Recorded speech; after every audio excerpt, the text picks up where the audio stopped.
Good evening, viewers. I am ALANA NADIR with tonight's regional news. Guyana, Antigua, and Barbuda are the latest CARICOM countries to be added to the U.S. Centers for Disease Control's Level 4 listing. The Level 4 designation tells travelers to avoid travel to the destinations on the list. The countries were added to the list on Monday, along with Bermuda. Earlier this month, Grenada, Belize, St. Kitts and Nevis, and Jamaica were added to the list, which already included St. Lucia, Puerto Rico, Haiti, the Bahamas, St. Martin, Dominica, Aruba, Curacao, St. Bart's, the U.S. Virgin Islands, the British Virgin Islands, and Cuba. In a statement addressing the travel advisories, the Caribbean Hotel and Tourism Association, CHTA, said travel to the region is safe because of the effective health safety measures and a continued commitment to protecting employees and visitors. Now for a bit of good news. After almost a year and a half of cancelled events and virtual-only shows, the Caribbean might see a return of some festivals next year.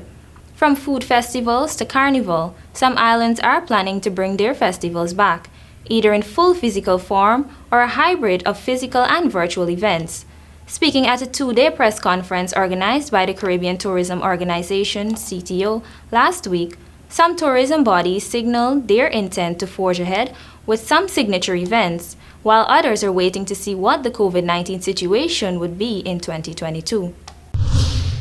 The European Union unveiled plans Thursday that would require smartphone makers to adopt a single charging method for mobile devices. The EU Commission proposed legislation that would mandate USB-C cables for charging, a technology that many device makers have already adopted. The main holdout is Apple, which has resisted the bloc's effort for a unified standard. iPhones come with the company's Lightning charging port, though newest models come with cables that can be plugged into a USB-C socket. The push by the EU will certainly be cheered by millions of people who have searched through a drawer full of cables for the right charger. But the EU also wants to cut down on the 11,000 metric tons of electronic waste thrown out every year by Europeans. After attempting for more than a decade to cajole the industry into adopting a common standard, the EU's Executive Commission is pushing the issue. Finally, with news from Antigua and Barbuda. From October 1st, all arriving passengers to Antigua and Barbuda will be required to have at least one dose of the World Health Organization approved vaccine. These new protocols also apply to passengers in transit to Montserrat. In an update to its entry protocols last week, the Twin Islands stated that all passengers, including returning nationals and residents, must have at least one dose of a two-shot vaccine or a single-dose vaccine to be permitted entry into the country. Children below the age of 18 are exempted from these requirements. All arriving passengers by air must also have a PCR test taken within 4 days of their flight.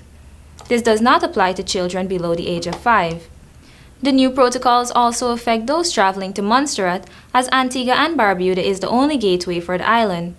Communications Director for Montserrat confirmed that the new protocols would in fact affect those categories of people allowed into Montserrat without a vaccine, among them homeowners. And that concludes tonight's regional news. Thank you for joining us.